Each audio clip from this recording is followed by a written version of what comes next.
네, 여러분 안녕하십니까? 삶으로 열어가는 아름다운 신앙간증 프로그램 오직 주만이의 김현임입니다. 혹시 지금 내 모습이 좀 초라하다, 뭔가 좀 기운이 없어 보인다 이렇게 느껴지지 않으시나요?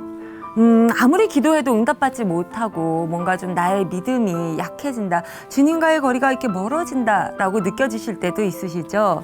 이런 분께 말씀드리고 싶습니다. 저도 겪어봤기 때문에 주님께서는 지금 현재의 부족한 나의 모습을 보시는 게 아니라 미래를 보는 분이시라고 해요. 그래서 잠자고 있는 나의 그 잠재력을 보시고 미래에 아름답게 하나님 앞에서 보여드릴, 그리고 그분께 사용받게 될 그런 모습을 봐주시는 분이라고 합니다. 만약 지금 실패감이나 또 좌절감에 빠져 계신 분들이 있다면 빨리 떨쳐내고 우리 주님 앞으로 달려나가시길 권해드립니다. 자, 삶으로 열어가는 아름다운 신앙간증 프로그램 오직 주만이, 오늘도 믿음의 간증자들이 여러분을 만날 준비를 하고 계십니다. 먼저 이 시간 든든하게 저와 함께 은혜롭게 채워주고 계신 분들부터 소개해드리겠습니다. 춘천 한마음교회 성도님들 환영합니다. 어서 오세요.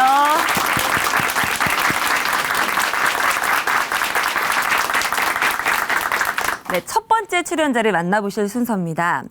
숲을 보지 못하고 나무만 보는구나, 뭐 이런 말이 있는데, 뭔가 멀리를 내다보고 계획하지 못하고 바로 코앞에 있는 일에만 빠져서 전전긍긍하는 사람들을 일컫는 말입니다. 자, 이번에 만나실 자매님도 아무런 계획 없이 그저 그 눈앞에 코앞에 있는 일에만 걱정을 하시면서 시간을 많이 보낸, 힘든 시간을 보낸 분이라고 하는데요. 주님을 만나면서 어떠한 변화를 겪게 됐는지 지금 소개해드립니다. 춘천 한마음교회 유경미 자매님 박수로 모시겠습니다.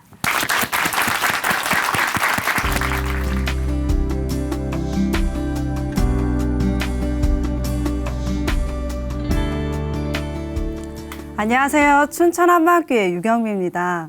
저는 살아가는데 뚜렷한 목적과 계획이 필요 없었어요. 그저 시간이 흘러가는 대로 별 고민 없이 살았는데요. 이런 제가 부활하신 예수님을 만나 정확한 제 인생의 목적을 찾게 된 간증을 나누고자 합니다. 시골에서 태어난 저는 농촌 자연환경에 영향을 많이 받으면서 자랐어요. 사계절 내내 동네 친구와 언니 오빠들을 따라 들로 산으로 신나게 놀러 다녔습니다. 봄에는 들로 나무를 캐러 다니고 여름에는 수영하러 냇가로, 가을에는 밤나무에 올라가 밤을 따기도 하며 겨울에는 비료푸대를 가지고 산에 올라가 눈썰매를 탔어요. 또 대보름날 밤에는 나물밥을 배불리 먹고 밖으로 나가 지불놀이를 하다 살얼음에 발을 빠뜨린 적도 있고요. 이렇게 저는 계절이 바뀌면 놀잇감이 바뀌듯 자연스럽게 흘러가는 시간에 제 유년 시절을 보냈는데요. 주어진 상황과 환경에 따라, 그리고 주변 사람들이 이끄는 대로 따르며 복잡한 생각 같은 것은 하지 않고 단순하게 살았어요. 그래서인지 저의 하루하루는 근심 걱정 없이 마냥 즐겁고 신나게만 했습니다. 하지만 제 주변 사람들을 간혹 곤란하게 하거나 헛웃음 짓게 하는 경우도 있었는데요. 추운 겨울, 그날도 어김없이 집안 냇가에서 동네 친구 언니 오빠들과 불장난을 하고 있었죠. 뒤늦게 제 동생이 손을 호흡 불며 우는 거예요. 전 동생의 손을 빨리 따뜻하게 해줘야겠다는 생각이 들었어요. 그래서 장갑 낀 손으로 불에 달궈진 작은 돌 하나를 번쩍 들어서 빨리 두 손 내밀어봐, 이렇게 하고는 그 돌을 동생의 맨손에 얹어줬어요. 그랬더니 갑자기 동생이 소리 지르며 우는 거예요. 저 왜 우는지 몰랐죠. 가만히 동생의 손을 보니 돌에 대어 부풀어 오른 물집이 생겼더라고요. 그렇게 손에 화상을 입은 동생과 집으로 돌아온 전 엄마께 혼났습니다. 또 어떤 날은 혼자 집에 있는데 튀김이 먹고 싶은 거예요. 그래서 수업 시간에 매운 타레가를 만들어 먹을 생각을 했어요. 반죽한 밀가루를 조금씩 떼어 달궈진 기름에 넣었는데요. 그 밀가루가 금방 타는 거예요. 젓가락으로 하나씩 건져냈다가는 다 태울 것 같은 거죠. 그래서 쌀 조리개로 한꺼번에 건져내면 안 탄 튀김을 먹을 수 있겠다는 생각에 쌀 조리개를 후라이팬에 넣었어요. 근데 이게 웬일입니까? 쌀 조리개 망은 순식간에 녹아내렸고 결국 아무것도 건져낼 수가 없었어요. 그 쌀 조리개는 플라스틱이었거든요. 이렇게 당장 눈앞에 보이는 것만 생각하고 행동했는데요. 한 번은 엄마께서 점심으로 라면을 끓여 먹자시며 라면을 사오라고 심부름을 시키셨어요. 라면을 사러 가던 중에 친구네 가족을 논두렁에서 만났는데요. 친구네 가족은 가을 거지를 하다 점심을 먹고 있었어요. 친구는 같이 먹자고 저를 불렀고 저는 엄마의 심부름을 까맣게 잊어버린 채 친구와 함께 점심을 맛있게 먹었어요. 그러는 동안 저희 엄마는 팔팔 끓는 라면물과 함께 분을 삭히고 계셨습니다. 이런전 대학 입시도 정신없이 치르게 되었는데요. 그 결과는 불합격이었어요. 재수를 했지만 제가 원하던 학과도 아닌 전자계산학과에 가게 되었어요. 과가 전자계산이잖아요. 이제부터는 인생을 계산하며 알차게 살아보자는 생각도 들더라고요. 하지만 잠시뿐 중고등학교 때 사귄 친구들보다 더 재밌고 자유분방한 친구들과 어울리다 보니 시간은 더 정신없이 흘러갔습니다. 어느 순간 취업할 때가 되어 있더라고요. 전 직장에 대해서도 진지하게 고민을 하지 않았는데요. 친구들이 전공 관련된 자격증 공부를 하자길래 같이 한 것뿐이었어요. 그렇게 취득한 자격증을 가지고 취직도 하게 되었습니다. 그런데 직장 생활은 지금껏 제가 살아왔던 환경과는 달라도 너무 달랐어요. 빡빡한 스케줄과 함께 생각해야 할 일이 너무 많은 거죠. 그야말로 심사숙고하지 않으면 죽음이었어요. 전산실이라는 부서 특성상 프로그램 코딩 하나에 온 신경을 집중해야 했는데요. 급기야 전 스트레스성 장염으로 난생 처음 병원에 입원까지 하게 되었어요. 깊이 생각할 고민 없이 지내다가 갑자기 신경 쓸 일이 많아지니 몸에서 반응을 일으킨 거죠. 그제서야 이 일이 저와는 맞지 않다는 생각에 그 직장을 그만두었어요. 그래서 새로운 직장은 복잡한 일이었고 여유로울 것 같은 공무원을 생각하게 되었어요. 어느 날 경찰청에서 주관하는 시험을 보게 되었는데 1차 필기시험에 합격을 한 거예요. 곧이어 2차 체력검사가 있다는 것을 뒤늦게 알게 되었어요. 체력검사 종목 중 잇몸일으키기가 있었는데요. 잇몸일으키기는 시험 전날 절대로 연습을 하면 안 되는 거잖아요. 하지만 저는 남들보다 뒤늦게 준비를 시작한 체력검사였기에 전날까지 훨씬을 다하여 맹연습을 한 거죠. 그 다음날 눈을 떴을 때 전 좌절할 수밖에 없었습니다. 배가 너무 당겨서 잠자리에서 일어나는 것조차 힘든 거예요. 그 상태로 시험장에 도착한 저는 잇몸 일으키기를 한 개도 못하고 바로 실격 처리가 되고 말았습니다. 그렇게 치밀한 계획 없이 시작한 공무원 시험은 계속 떨어지고 있었는데요. 그때 다니던 학원에서 춘천 한마음교회 한 언니를 만나게 되었어요. 착하고 성실하며 또 저와는 다르게 늘 계획성 있게 수험 생활을 하시던 언니를 제가 많이 따랐어요. 삶도 신앙도 모두 좋아 보였거든요. 그러던 어느 날 언니는 제게 예수님은 실존 인물이고 부활은 역사책에도 기록된 실제 사건이라고 알려주셨는데요. 역사적 사실이란 말에 신뢰가 되었고 무엇보다 언니를 신뢰하고 있었기에 교회도 따라가게 되었어요. 언니를 따라 처음 가본 교회는 참 좋았어요. 그건 바로 해같이 밝은 성도들의 얼굴 때문이었어요. 그런 분들이 제게 다가와 이것저것 챙겨주시는데 정말 좋더라고요. 그렇게 제 마음이 활짝 열린 상태로 저의 신앙생활은 시작되었어요. 설교 말씀을 들을 때에도 별다른 고민 없이 의심 없이 들었고 예배가 끝난 후에 언니들이 말씀 어땠냐는 물음에 다 좋았어요 라고 대답했어요. 또 어떤 날은 목사님께서 기도로 인도하실 때 멀뚱멀뚱 앉아있다가 저도 언니를 따라 기도를 했는데요. 너무 울어서 눈이 퉁퉁 부어있는 제 모습을 보시며 언니들은 어머 경미가 은혜를 많이 받았나 봐. 뭐가 그렇게 좋았어? 라고 물어보셨어요. 저는 네? 그냥 좋았어요 라고 얼버무렸어요. 사실은 은혜를 받아서가 아니라 옆에서 기도하시던 언니가 슬프게 울면 저도 따라 울었고 중보기도 내용이 슬프며 우는 거였어요. 그리고 전 처음 보는 지체들의 간증을 들으면서도 함께 울고 함께 웃었는데요. 그 분위기에 젖어서 울고 웃고 했던 것뿐이었어요. 이런 제 실상을 모르시던 언니들은 저를 보시며 마음밭이 좋고 준비된 영혼이라고 말씀하셨습니다. 그렇게 예배를 드리던 어느 날 목사님께서는 도마가 부활하신 예수님께 나의 주, 나의 하나님이란 고백을 하며 굴복하는 장면을 말씀하셨어요. 이어서 사도행전 2장에 베드로가 너희가 십자가에 죽인 예수님이 다시 살아나셨다라고 선포하니 즉시로 자신들이 하나님을 죽인 것에 대해 회개하는 유대인들을 말씀하셨는데요. 아니 뭐지? 나도 부활로 예수님을 하나님이라고 고백해왔는데 왜 저들과는 반응이 다르지? 저들을 굴복해 하고 회개케 하는 하나님? 하나님? 하나님이 어떤 분이시길래? 그동안 많이 들어서 잘 알고 있다 생각했던 하나님은 저와는 아무런 상관이 없는 분 같고 도통 모르겠는 거예요.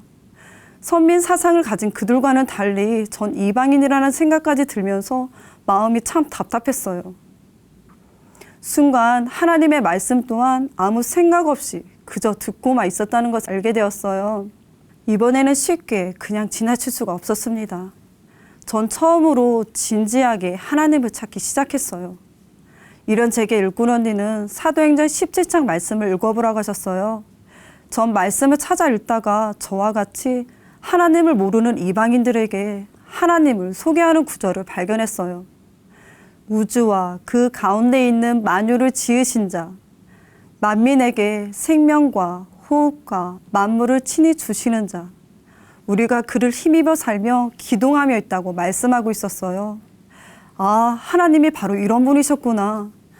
말씀 한마디로 천지를 창조하시고 노아의 홍수 때 세상을 물로 심판하셨던 하나님, 또 모세를 통해 이스라엘을 애굽에서 구해내시며 낮에는 구름 기둥, 밤에는 불 기둥으로 보호하셨던 하나님, 그 밖에도 수백 수천 번의 기적을 보여주신 온 우주보다 크신 하나님이셨어요. 제가 알고 있던 예수님이 바로 이런 분이셨어요. 뭔가 깊이 생각하지 않던 저로서는 예수님은 실존 인물이고 예수님의 부활이 역사라는 사실을 세상에서도 인정하는 것이기에 저도 딱 사실 인정, 거기까지였어요. 예수님을 믿는다고 하면서 여전히 이 세상 가치관을 벗어나지 못한 제가 얼마나 어리석은 자인지 알았습니다. 소경이 소경을 인도할 수 없잖아요. 마찬가지였어요. 이 세상 것으로는 절대로 보이지 않는 하나님을 만날 수도 믿을 수도 없는 거였어요. 하나님의 승부수, 모든 사람들이 믿을 만한 증거, 예수님의 부활을 저도 고민하기 시작했어요. 죽었다가 다시 살아난다? 다시 살아난다고? 이 세상에서는 죽음이 끝인데, 아, 부활 자체가 이 세상 것이 아니구나. 이 세상에서 그 누구도 흉내낼 수 없는 부활은 성경의 예언대로 예수님이 하나님이심을 알 수 있는 표적이었어요. 요한복음에서 예수님이 하신 말씀들이 생각났어요. 나는 하늘로부터 내려온 생명의 떡이다. 나는 위에서 났고 세상에 속하지 않았다. 내가 바로 하나님이다 라고 하셨어요. 역사 속의 실존 인물인 예수라는 33살의 젊은이가 자신을 하나님이라고 했어요. 이사야 말씀처럼 사람이면서 하나님이라는 자가 나타난 거예요. 바로 이 예수님이 성경대로 죽었다가 성경대로 3일 만에 부활하신 거였어요. 부활하신 예수님은 정말 하나님이셨어요. 순간 도마의 고백이 저의 고백이 되었어요. 예수님을 십자가에 못 박아 죽인 유대인들의 심정이 바로 저의 심정이 되었습니다. 하나님, 정말 살아계셨네요. 저는 보이는 이 세상이 전부인 줄 알았어요. 죽으면 끝이라고 생각했어요. 그래서 보이지 않는 하나님의 존재를 듣고도 별 생각 없이, 별 고민 없이 여전히 제멋대로 살았어요. 만왕의 왕, 만유의 주, 저를 지으신 창조주 하나님이 살아 계셨는데 감히 하나님을 배척하고 당신의 자리를 꿰차고 앉아 있었습니다. 그저 시간이 흐르는 대로 제 멋대로 제 마음대로 살아봤어요. 하나님이신 예수님께서 하늘 영광 버리고 사람으로 이 땅에 오신 이유, 십자가에서 처참하게 고통받으며 죽으실 수밖에 없었던 이유, 바로 제가 주인된 죄 때문이었어요. 결국 제가 예수님을 죽인 거였습니다. 저는 죄인 중에서도 괴수였어요. 어찌할꼬 하나님을 버리고 제가 주인된 중심이 이렇게 무서운지 몰랐어요. 그런데 이런 나를 위해 예수님께서 죽으시고 부활하셔서 나의 주인이 되어주셨는데도 저는 예수님을 믿지 않았어요. 여전히 제가 주인이었습니다. 하나님, 잘못했어요. 용서해 주세요. 다시는 예수님을 믿지 않는 이 죄를 짓지 않겠습니다. 예수님, 당신은 나의 주, 나의 하나님이십니다.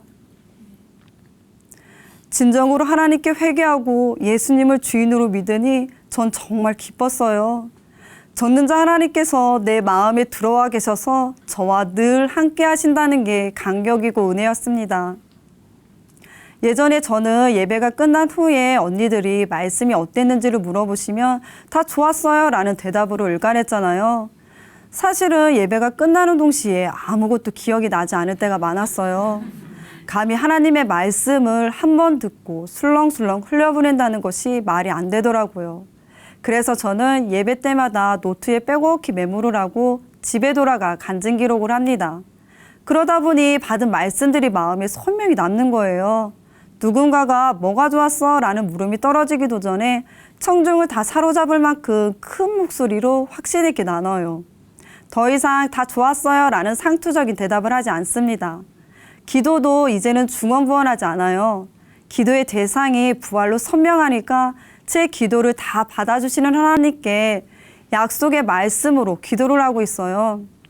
특히 공동체 아픈 지체들의 중보 기도를 할 때면 예수님께서 채찍에 맞음으로 나음을 입었다는 말씀과 예수님께서 우리의 모든 질병을 짊어지셨다는 말씀으로 큰 확신 가운데 담대히 기도를 합니다. 이렇게 하나님이 제 마음의 주인이 되시니 자연스럽게 이분의 말씀을 대하는 태도와 이분께 드리는 기도가 달라졌습니다. 또 달라진 것 중에 하나는 가족 행사나 명절에 만나는 6명의 조카들을 대할 때예요. 시골집에 내려갈 때마다 조카들과 신나게 놀아주기 바빴는데요. 하나님께서 찾고 계시는 영혼들로 보이니 이제는 함께 예배를 드리기 시작했어요. 매번 무슨 말씀을 전해줄까 이런 생각을 하게 되더라고요. 이번에는 주일학교 유치부에서 배운 색종이로 전도지를 만들어 한 명씩 돌아가면서 전도도 해봤어요. 그런데 8살 된 조카가 사람들에게 직접 전도를 해보자며 마을회관 쪽으로 가보자는 거예요. 다들 찬성했죠.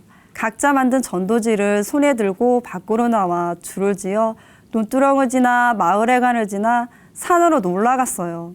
산에 올라가서도 회개하고 예수님을 믿으세요라고 큰 소리로 외쳤습니다. 아무 생각 없이 그저 동네 친구 언니 오빠들을 따라 놀러 다녔던 제가 귀한 어린 영혼들을 리드하며 산에서 눈썰매를 타는 대신 예수님을 믿으라고 외치게 될 줄은 꿈에도 몰랐습니다.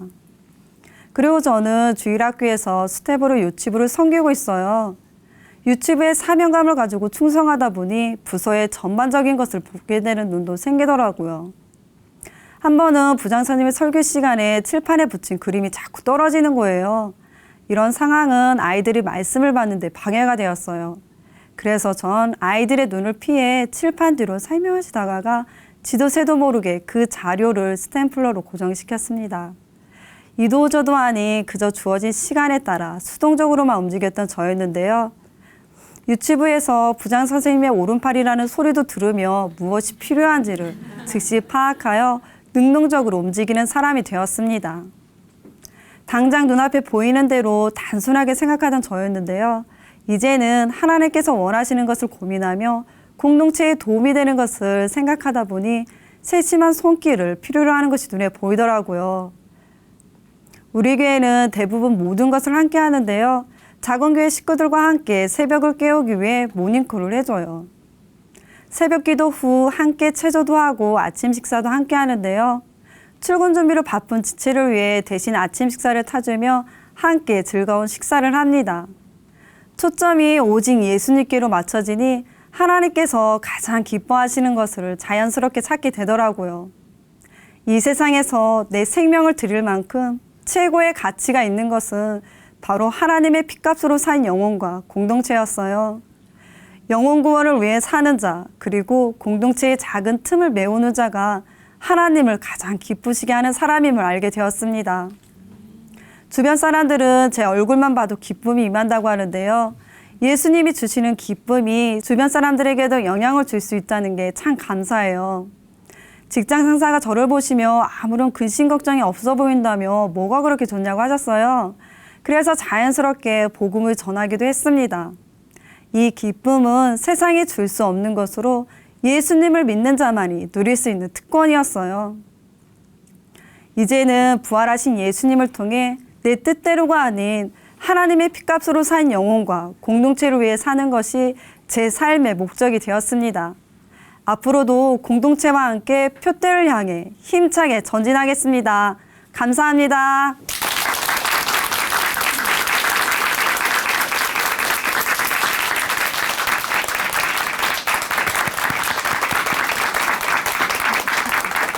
간증 잘 들었습니다. 모든 사람이 믿을 수밖에 없는 확실한 증거인 부활의 주님을 주인 삼고 또 생명의 영생의 떡인 예수님의 말씀을 매일 먹으면서 행복한 삶을 살고 계시네요.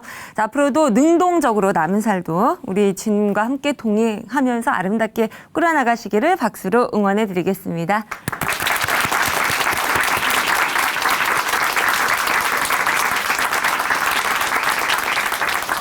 아름다운 믿음의 고백으로 하나님과 함께하는 사람들을 만나보고 있습니다. 삶으로 열어가는 아름다운 신앙 간증 프로그램 오직 주만이 이제 두 번째 간증자와 만나보시겠습니다. 나의 환경이 또 나의 능력이 남들과 비교했을 때 좀 떨어진다 이렇게 생각할 때는 뭐 위축되는 사람도 있고 반대로 좀 자신을 과하게 포장해서 척하는 그런 사람들도 있습니다. 지금 만나보실 자매님은 척하면 또 나다. 척하는 삶을 살면서 좀 힘든 시간을 많이 보낸 분이라고 하는데요. 이야기가 재밌을 것 같죠? 지금 들어보겠습니다. 춘천 한마음교회 박은주 자매님 박수로 모시겠습니다.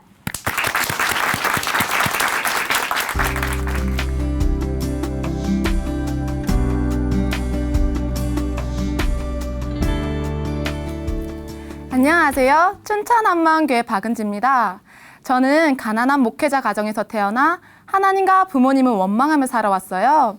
저의 그런 모습을 누구에게도 보여주기 싫어 늘 거짓으로 제 인생을 포장했고요. 그랬던 제가 이제는 부활하신 예수님을 만나 있는 그대로의 제 모습을 자유롭게 누리게 된 간증을 나누고자 합니다. 저는 아빠는 목사님, 오빠는 전도사님인 독실한 기독교 집안에서 태어났어요.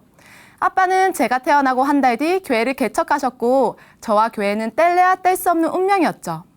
어릴 때는 교회 가는 게 재밌더라고요. 그래서 열심히 다녔어요. 교회 가면 친구들도 많았고 교회 성도분들께서도 엄마야 박 목사님 딸이야 봐라. 어찌 이리 튼실한 게 귀엽노. 이렇게 말씀해 주시는 것도 정말 좋았어요. 우리 가족은 화목한 가정 그 자체였어요. 아빠는 경상도 사나이 답장게 다정하셨고요. 엄마는 열정적인 분이셨어요. 두 분 다 바쁜 개척교회 일을 하시면서도 우리 남매를 정말 사랑해 주셨어요. 잠들기 전에는 꼭 이마 위에 손을 올리고 기도를 해주셨고요. 저는 그런 우리 가족이 정말 좋았어요. 그런데 그런 우리 가족에게도 힘든 시기가 찾아오더라고요. 제가 초등학교 고학년이 됐을 때 우리 교회는 교인이 많아져 건축을 하게 됐는데요. 살고 있던 집을 팔고 교회 안으로 이사하게 된 거예요. 귀귀한 냄새나는 방 한 칸에서 등치가 산만한 가족 넷이서 부대 끼며 살았는데 너무 힘들더라고요. 친구들이 어디에 사냐고 물어볼 때마다 자존심이 상해서 아무 말도 못했고요. 교회 건축 때문에 우리 집은 갈수록 힘들어져 갔어요. 교회에서 먹고 남은 밥으로 삼시세끼 일주일 내내 질리도록 먹었고요. 미용실 갈 돈이 없어 집에서 머리를 자르곤 했습니다. 전 집안이 가장 어려울 때 중학교에 들어가게 됐어요. 그런데 입학식은 다가오는데 부모님께서는 교복을 맞춰주시지 않는 거예요. 그러던 어느 날 엄마는 제 손을 꼭 붙잡고 어디론가 가셨는데 거기 가니까 교복들이 진짜 많더라고요. 알고 보니 그건 졸업한 선배들이 물려주고 간 교복들이었고 저는 그곳에서 치마는 3,000원, 마이는 5,000원인 교복을 입게 됐어요. 처음에는 잘 몰랐는데 학교를 다니다 보니까 친구들의 슬림하고 막 빛이 나는 새 교복하고 펑퍼짐하고 낡아 빠진 저의 교복은 저절로 비교가 되더라고요. 그래서 전 아침마다 나 교복 입기 싫다고 그거 얼마나 한다고 이렇게 엄마에게 짜증을 내곤 했어요. 그때부터 전 이런 제 모습이 친구들에게 무시당할까 벌벌 떨게 되었고요. 처음에는 그저 가난한 걸 숨기고 싶어서 시작했던 거짓말은 하면 할수록 점점 커지더라고요. 제 머릿속은 어떻게 하면 친구들이 날 돈 많고 잘 나가는 애로 볼까? 이런 생각으로 꽉 차게 되었어요. 그런데 목사님이라는 아빠의 직업은 저를 돋보이게 하기는커녕 오히려 무시당할 것 같더라고요. 그래서 아빠가 가난한 목사님이라는 사실은 철저하게 숨기고 다녔어요. 생활 기록부에 아빠 직업을 적는 칸이 나오면 무직이라고 적기도 하면서요. 한 번은 친구들과 가족 이야기를 하게 됐는데 저한테 부모님 직업을 물어보더라고요. 그래서 저는 야, 우리 엄마 아빠는 외국에서 일하시거든. 가끔 내보러 한국에 들어오시는데 뭐 필요한 거 있으면 말해봐라. 내가 한번 부탁해 볼게. 이렇게 말했어요. 그래서 전 부모님께 제 중학교 졸업식에 절대 오시지 말라고 못을 박아두었어요. 친구들은 제 부모님을 멋쟁이 부부로 알고 있을 텐데 꾸미지도 않은 부모님이 학교에 오시는 건 상상만 해도 끔찍하더라고요. 그런데 졸업식 당일날 엄마가 말도 없이 오신 거예요. 그것도 교회 봉고차를 타고서요. 엄마가 가진 옷 중에서 가장 예쁘고 좋은 옷을 입고 나오신 걸 알면서도 저는 그것조차 부끄럽더라고요. 그래서 저는 엄마를 모른 척하며 빨리 집에 돌아가라고 교문 밖에서 화를 냈습니다. 결국 엄마는 제 졸업식을 못 보시고 집으로 돌아가셨죠. 전 이런 저의 상황이 너무나도 싫고 원망스러웠어요. 왜 다른 아이들처럼 평범하지 못하냐고요. 전 우리를 이렇게 가난하게 만들어 힘들게 살게 하는 하나님은 필요 없다고 생각했어요. 그래서 하늘에다 대고 욕도 많이 했어요. 정말 하나님이 살아있다면 그분 일에 평생을 바친다고 저러고 계신 부모님을 이렇게 비참하게 만들 수는 없는 거라고요. 그리고 힘들어하는 자식을 보면서도 목회는 절대 포기하지 않으시는 부모님 또한 이해할 수 없었어요. 그때부터 전 제멋대로 살기 시작했습니다. 일요일 날 자고 싶으면 실컷 자다가 교회 안 가기도 하고요. 20살이 되어서는 본격적으로 교회와 담을 쌓으며 주말엔 친구들과 놀러 다니곤 했어요. 친구가 해외여행 갈래? 하고 물으면 빚을 내서라도 함께 갔어요. 통장 잔고가 얼마 남지 않았어도 여유로운 척하며 돈을 펑펑 쓰고 다녔고요.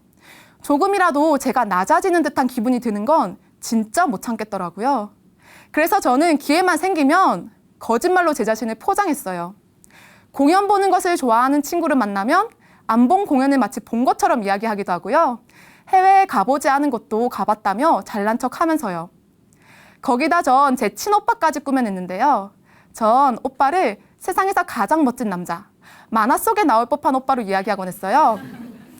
우리 오빠야는 명문대도 다니고 키도 진짜 크고 잘생겼디. 또 얼마나 다정한지 내 가방에 지 용돈 받은 거 몰래 넣어놓고 모른 척하고 그런다 아이가. 이러면서요. 물론 명문대는 아니었죠. 착한 성격이긴 했지만 용돈을 줄 정도는 아니었고요. 거기다 외모는 그냥 대한민국의 평범한 옆집 오빠였는데 말이에요. 그런데 어느 날 부모님께서 그러시더라고요. 오빠가 이전에 다니던 대학을 그만두고 제가 다니는 대학에 들어가게 됐다고요. 순간 아찔했어요. 제가 다니는 대학은 한 다리만 건너면 누구든 알 수 있었거든요. 친구들이 오빠를 보고 실망하면 어쩌지? 나를 거짓말쟁이로 보면 어쩌지? 이런 생각이 머릿속에 꽉 차서 아무것도 할 수 없더라고요. 그래서 왜 하필 내가 다니는 학교냐고. 오빠가 우리 학교에 오면 나는 절대로 그 학교에 다니지 않고 자퇴하겠다고 소리소리 질렀습니다. 그때 전 밥도 먹지 않고 침대에 틀어박혀 미친 사람처럼 울기만 했어요. 어쩌다 내 인생이 이렇게까지 된 건지. 제 삶을 돌이켜보니 어느 것 하나 포장되지 않은 게 없더라고요. 이 삶에서 벗어나 자유롭게 살고 싶은데 엉망진창 엉켜버린 이 실타래를 어떻게 풀어야 할지 정말 막막하더라고요. 어느 날은 이런 제 모습에 너무 지쳐 용기를 내 기도를 하러 갔어요. 자리에 앉자마자 눈물이 막 쏟아지면서 십자가에 못 박혀 죽으신 예수님 생각이 났어요. 제가 지어온 수많은 죄들이 생각나는데 못 견디겠더라고요. 그날 저 눈물로 간절하게 회개했습니다. 그리고 이제부터는 진짜 성경대로, 설교대로 살아야겠다 하고 다짐했어요. 그런데 쉬운 일이 아니더라고요. 저는 진리가 너희를 자유케 하리라. 이 말씀을 절대 이해할 수 없었어요. 진리라는 것은 저에게 하지 말라는 것들이 얼마나 많은지 진리가 너희를 억압하리라. 이런 말씀으로 들리더라고요. 그리고 그 처절한 해결을 한 지 불과 한 달이 채 지나지 않아 또다시 어둠의 삶 속으로 되돌아온 저를 보며 절망했습니다. 아, 나는 절대 변할 수 없구나. 돌아갈 수 없는 너무나도 먼 길을 지나왔구나 하면서요. 그때부터 전 죽음을 두려워하기 시작했어요. 어릴 때 분명히 침례도 받았고 예수님을 믿으면 천국에 간다는 것도 알고 있는데 아무리 생각해도 전 죽으면 지옥 갈 것 같았어요. 그리고 변하지 않는 제 자신을 보며 하나님이 날 죽여버릴지도 몰라 하는 강박증에 시달리기 시작했어요. 전 죽을까 봐 차 타는 게 너무 무서웠어요. 기차는 선로를 벗어나는 사고가 나서 죽을 것 같았고요. 죽으면 지옥 간다는 게 너무 큰 두려움으로 다가오니까 계획했던 해외여행도 못 가겠더라고요. 죄를 짓고 회개하고 이 짓을 너무나도 많이 반복했기 때문에 이제는 더 이상 하나님께서 절 용서해 주실 것 같지도 않았어요. 그런 삶을 반복하고 있는데 아는 동생이 침례교 목회자 자녀 수련회에 함께 가자고 하더라고요. 참가비도 무료고 신상 운동화를 선물로 준다고요. 운동화를 받기 위해 참가했던 그곳에서 제 인생이 변할 줄은 정말 꿈에도 몰랐습니다. 수련회 둘째 날 어떤 목사님이 등장하셔서 생뚱맞게 부활에 대해 설교하시더라고요. 부활절도 아닌데 뭔 부활이고. 처음에는 이렇게 생각했었거든요.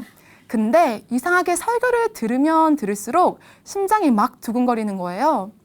어릴 때부터 수백 번 넘게 들었던 예수님이 이 땅에 오셔서 죽고 부활하셨다. 이 이야기가 너무나 새롭게 들렸어요.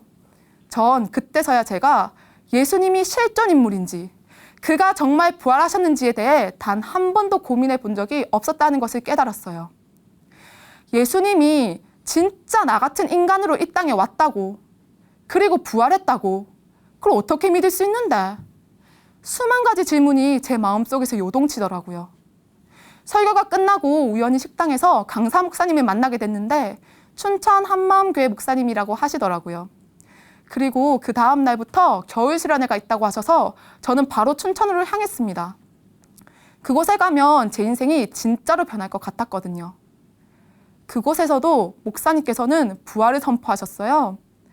그런데 분명히 전날에는 잘 들리지 않았던 말씀들이 제 귀에 들리기 시작하더라고요. 그 순간 목사님께서 하시는 한 말씀이 제 마음에 강하게 꽂혔고 저는 그대로 무너졌습니다. 전능자가 예언된 대로 죽으시고 예언된 대로 부활하셨습니다.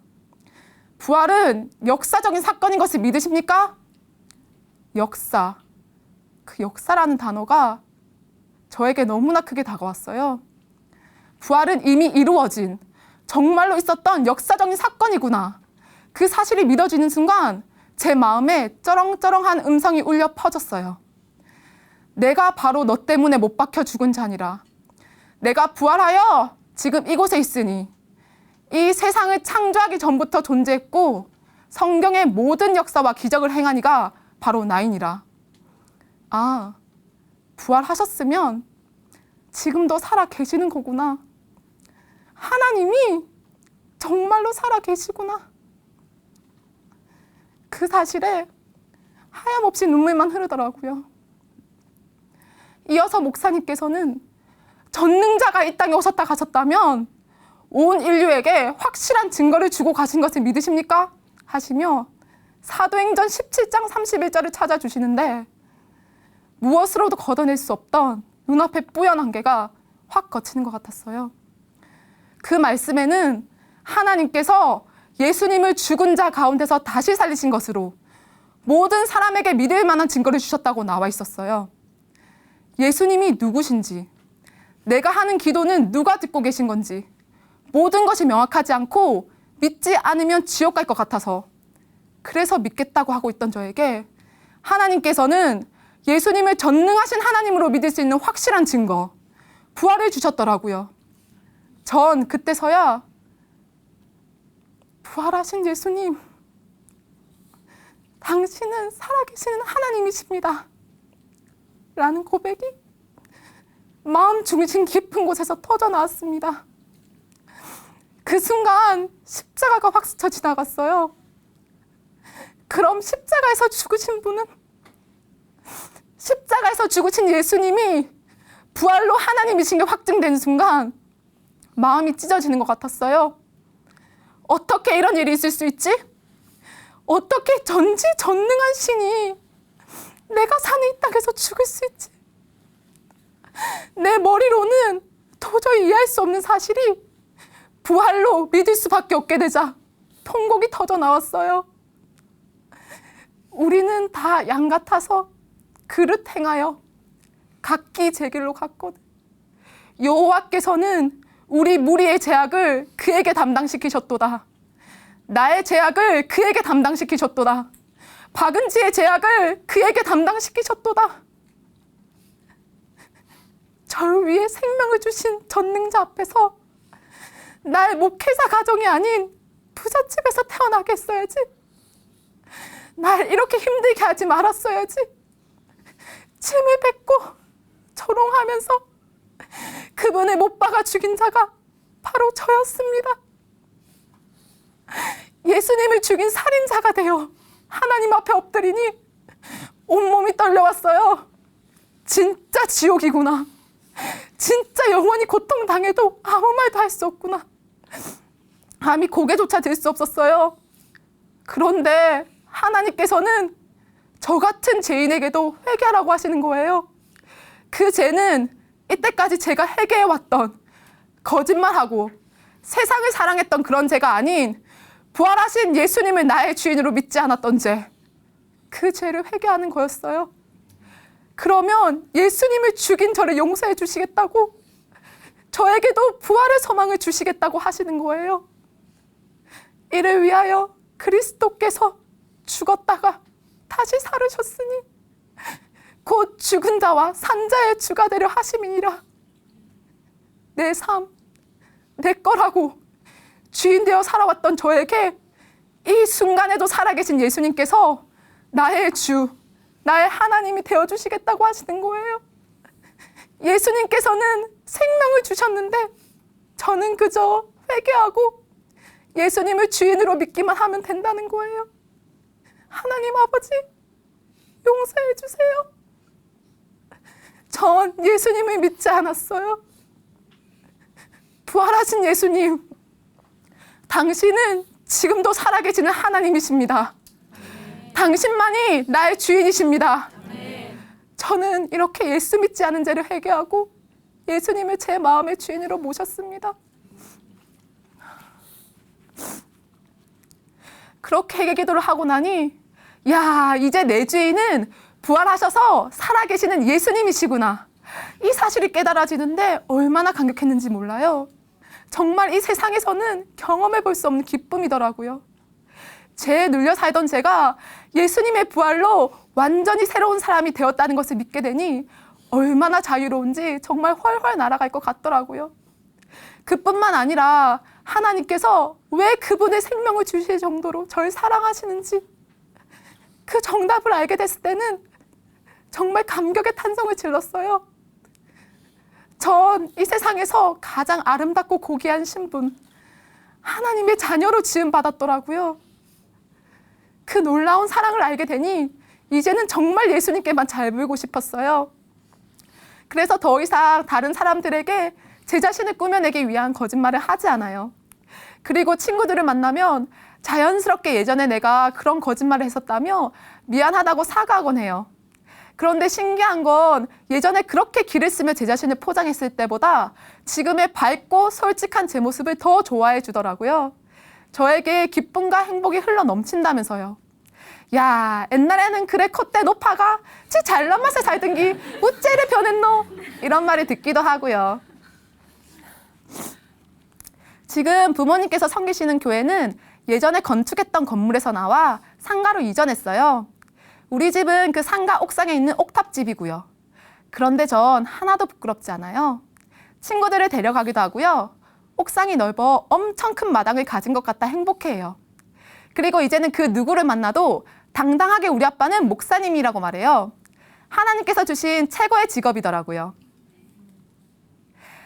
또 죽음 뒤 천국에서의 삶이 너무 낙실해지니까 정말 하늘나라만을 소망하며 살아가게 되더라고요. 그러니 제가 이 땅을 살아가는 유일한 목적은 부활하신 예수님을 자랑하는 일이 되었고요. 한 번은 학교 동생들과 함께 길거리 전도를 나갔어요. 교회 전도지를 종량제 봉투와 함께 사람들에게 나눠줬는데 인기 폭발인 거예요. 특히 아주머니 분들께서 너무 좋아하시며 받아가셨고요. 심지어 아저씨들도 집에 가져다 줄 거라며 몇 장씩 받아가셨어요. 또 대학 캠퍼스에 나가 전도를 하기도 하는데요. 대학생들에게 열정적으로 복음을 전하는 제 모습을 볼 때면 스스로 흠칫 놀라기도 해요. 하나님께서 예비해 주신 영혼들과 함께 영적 기도를 할 때면 정말 천국 잔치의 기쁨이 제게도 임하는 것 같더라고요. 사람들이 날 어떻게 볼까? 이 생각에 사로잡혀 전도라는 건 상상할 수도 없었던 저의 옛 모습을 생각하면 그냥 헛웃음만 나옵니다. 한 번은 제가 전도하는 모습을 보시던 어느 분께서 웃으시면서 그러시더라고요. 아따, 복음 한번 박력 있게 전하네. 그 말이 마치 저에게는 박은지 너 잘하고 있어 하시는 하나님의 칭찬으로 들려 정말 행복했어요. 전 거짓말을 일삼던 사람이었는데요. 부활하신 예수님을 만난 후 세상에서 가장 기쁜 소식, 진리의 복음, 예수님의 부활을 전하는 입을 가지게 되었어요. 거짓말이 죄라는 걸 알면서도 헤어나올 수 없어 죽음을 두려워하던 제가 지금은 너무나 자유해졌고요. 상상할 수 없는 평강과 자유가 예수님 안에 있더라고요. 이제는 앞으로 남은 제 인생 모두 예수님께 맡겨드리고 천국 갈 그날까지 부활의 증인으로 최고의 삶을 살아가겠습니다. 진리가 너희를 자유케 하리라. 감사합니다.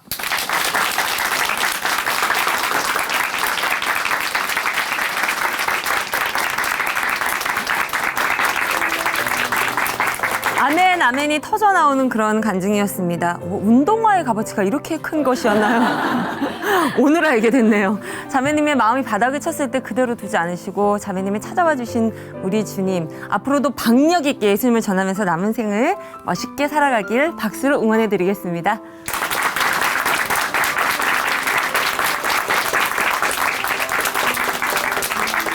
하나님으로 인해 변화한 삶의 고백을 함께 나눠봤습니다. 삶으로 열어가는 아름다운 신앙간증 오직 주만이. 이제 찬양과 함께 이 시간 마무리해 보겠습니다. 김은희 형제님이 불러주시는 결코 쓰러지지 않을 그대라는 찬양 들으시면서 오늘도 은혜 가득한 하루 보내시기 바랍니다. 고맙습니다.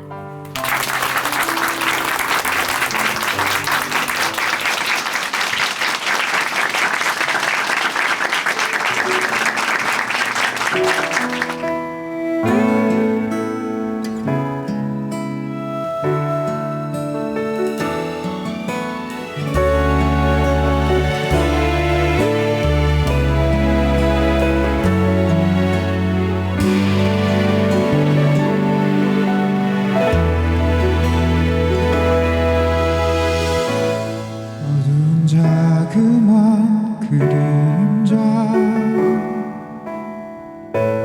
잔뜩은 그려져 있는 그대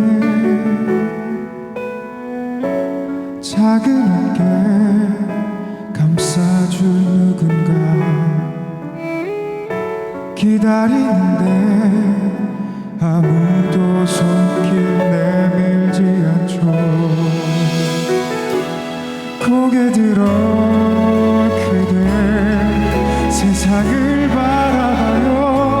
눈물을 닦고 그대 세상을 향해